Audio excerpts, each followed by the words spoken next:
This collection is actually dedicated to my two grandmothers who were very important to me in my childhood. I think grandmothers are so important. Cherish them. I'm not one myself yet, but I hope I will be someday. Anyway, their names were Annie Dunbar and Aine Moynihan. And I'm called after Anastasia actually, but sort of after both of them, because they called me Anne when I was a child, and then when I started moving around in Irish language circles it became Aine. I now live in Queen. I didn't come from London. I don't know where Barney got that notion. I came from Dunquin. I think it might be easier to come from London. Anyway, I get on with it. This first poem is called Out of Reach. It's for my grandma Anastasia. Here I am, Grandma, reaching back through a lifetime to the safety of your kitchen. Knee-high, I tray you to the pantry, reaching to a shelf, you hand me down a china jug to be my very own. It survived you, for you died when I was 5. My last memory, you, frail, reaching to a bedside shelf to find me half a crown.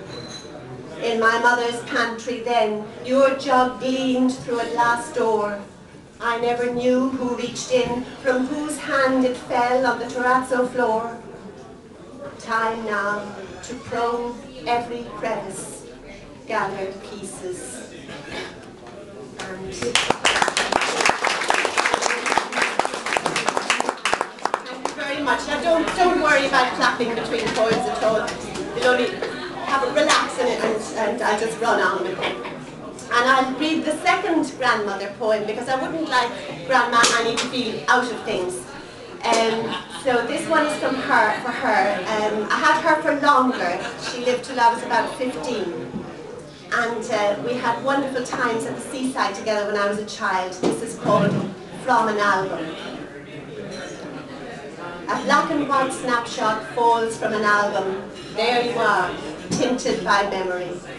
Fresh from your dip, ring-a-rosy, first down in the sea after 70 summers. Your blue-green swimsuit, faded and worn, you rise from the waves, Aphrodite reborn. A red tartan rug, a hot cup to warm us, then home in your chariot, a blue Morris Minor. A penny for a cotton ball, a halfpenny for a needle, you rhyme us, rock us, wheedle us to sleep. In my midlife dreams, I still can see you releasing your bun, gold white hair gleaming. Now I coil my own hair, refuse to cut it, reluctant to part with childhood colour. Your sea blue eyes stare back from my mirror, fading gold hair falls to my shoulders. And another spirit that I hope lives in the pages of the book is that of my dad, who passed on about 4 years ago. And this poem came from a dream that I had, where he visited me not too long after his death, and it was very, very real. It's called Meeting My Father. You were there, palpably, corporeally there in the dream from which I woke that morning. My tears, as I wrapped my arms round you, nuzzled my face into your warm neck, spilling over into waking time.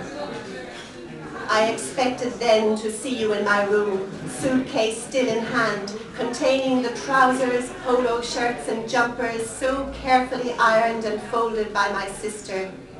A bottle of paddy, forbidden to you now, to be handed over later with pleasure in the thought of our partaking. You'll have browsed the bookshop shelves at the station, seeking something to please your hard-to-please daughter. You'll have met, as usual, a lovely person on the train, swapped stories, had the crack, and arrived, hopeful and expectant as a little boy.